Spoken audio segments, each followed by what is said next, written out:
Got out of the gym, beautiful day, and I had to film this one. There's the G-Wagon, and behind it is the Aston fucking custom plate, so you know who the fuck it is. And I'm filming this off my phone just to make an absolute point. I want you to understand something. People see me drive $300,000-$400,000 in cars at 20 years old. I live in my dream apartment. I live the life that I always ask God for, and I live a life that, quite honestly, I'm not even gonna say I didn't imagine would happen. I did imagine it would happen, and I worked every single fucking day for it. So I want to break down to you how to determine if you're actually going to be successful, because there's a couple things among all the successful friends that I have and the people that I know versus people that are unsuccessful financially, we're gonna say, and the differences that these people have. Now, the first thing is your financial position and situation is a direct reflection of how you feel. Not necessarily what you have, more how you feel. Now, you're probably like, Luke, what does that even mean? I'm gonna break it down for you. I probably feel more poor than you do. You're like, what, how, right? For example, you might see, and you do some research on my company, that I own a multi-million-dollar business, and I'm actually in the wedding industry. So before you come out and start calling me a course seller, do your research and look at how I actually generate income and cash flow. But moral of the story is, successful people, generally speaking, always feel behind. They always feel like they need to catch up to something, or they need to do something a little bit greater. Now, when you see people that are consistently content with the position that they're in, why would you go through all the hardship and all the headache and all the suffering and all the bull crap associated with building a large scale business? The 80-hour weeks, 90-hour weeks, the dissociation. Why would you go through all that stuff? Why would you put yourself through all that headache, all that hardship to feel no different, right?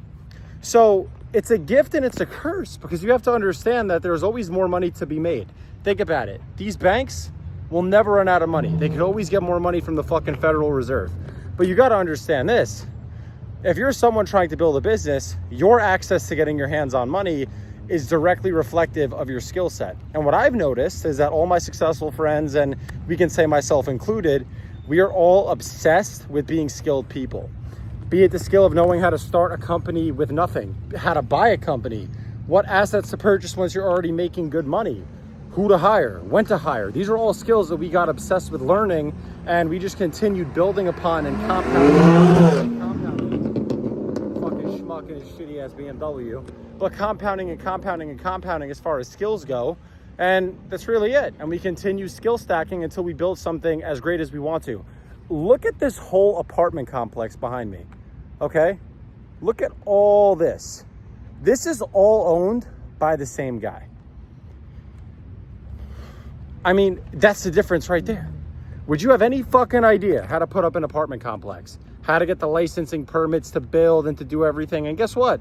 I have not seen his ass here, not one day. So the owner of this building probably put all that work in up front and didn't get paid. But now he's getting paid by probably 200 residents paying him fucking $4,000 a month. And the dude's profiting millions of dollars off this facility and this basic fucking compound that he built.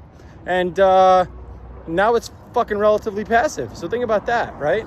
When you're an entrepreneur, you're going to put a ton of work in up front and not get paid to get paid on the back end. That's another thing you have to be okay with. You have to be okay with showing up, getting punched in the fucking face, and then not getting anything in return. But if you're wondering if you're going to be successful, you're looking into a bunch of different online business ventures, what to do, where to start, how to start, all this stuff. Quite frankly, this is what I want you to know.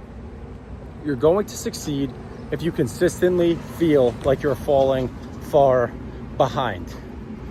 That's it. If you constantly feel behind, you're always going to work your ass off to get ahead, just to realize that there really is no such thing as ahead.